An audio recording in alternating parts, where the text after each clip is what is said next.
Earlier tonight, Venezuelan interim president Juan Guaido told our own Trish Regan that he's thankful for the Trump administration's support. Watch.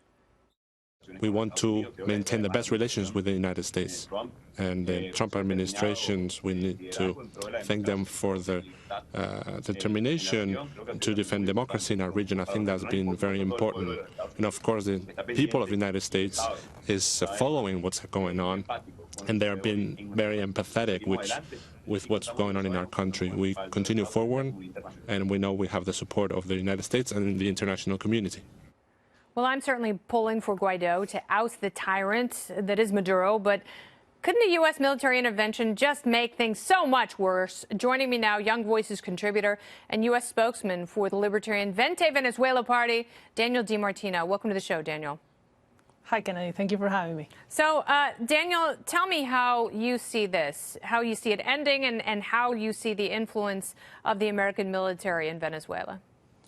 Look, Kennedy, while I agree with you that unilateral U.S. military action would be a mistake because it would be perceived as illegitimate by the region, I disagree in the fact that it is possible without external action of any kind of force. It could be an intelligence operation to capture the regime or any kind of military action from the region. In a coalition, it is possible to do a peaceful transition. The Venezuelan people have tried again and again over 20 years to overthrow this dictatorship, and we haven't been able because we're unarmed.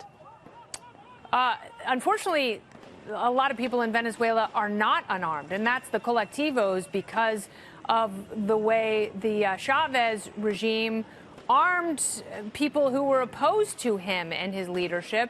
And by arming them and creating these vigilante bands, he essentially propped up black markets which thrive while the rest of the nation starves. My worry is that even if it wasn't unilateral military action in Venezuela on the part of the United States, even if we had some partners with Colombia and Brazil and even Canada and Lord knows who else, we would still be the ones to foot the bill. We would still be the ones seen as the imperialist invaders, and we would be the ones to have to rebuild the infrastructure that Chavez and Maduro have run into the ground.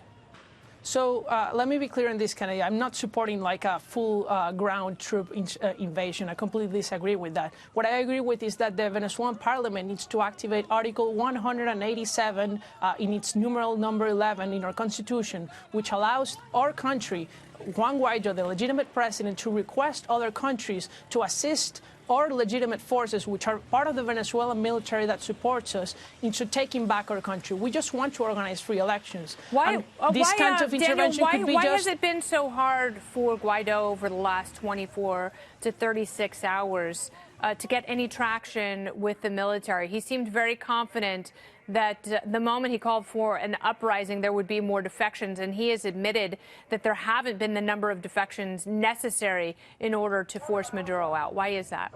Yeah, there are many reasons, and one of them is that the Cubans have infiltrated part of our military. Therefore, coordination within the military ranks is almost impossible without them being jailed or tortured. And that is the main reason why our parliament really needs to request foreign action. It could be in an intelligence operation, capturing key regime members. There needs to be no full-scale war, which is something that we completely opposed in Venezuela. All right, so let's say Guaido is successful. How long do you think a transition of power would take, and how long before Venezuela sees the benefit of a legitimate democratic leader doing business with the United States? Well, quicker than most people would expect, Kennedy. We have seen this in countries after World War II and after these communist regimes have fallen, that once the economy is freed, once prices are free to move without any kind of government intervention, once the oil production is open to private businesses, our country will soar like Germany did after World War II, for example, or South Korea after the Korean War. I think that it will be a matter of months so that the humanitarian crisis would end, humanitarian aid would ship in, and Venezuelans would once again be a free country and prosperous. Well, and Venezuela definitely needs those American refineries in order to make money off of the kind of oil reserves that you have there.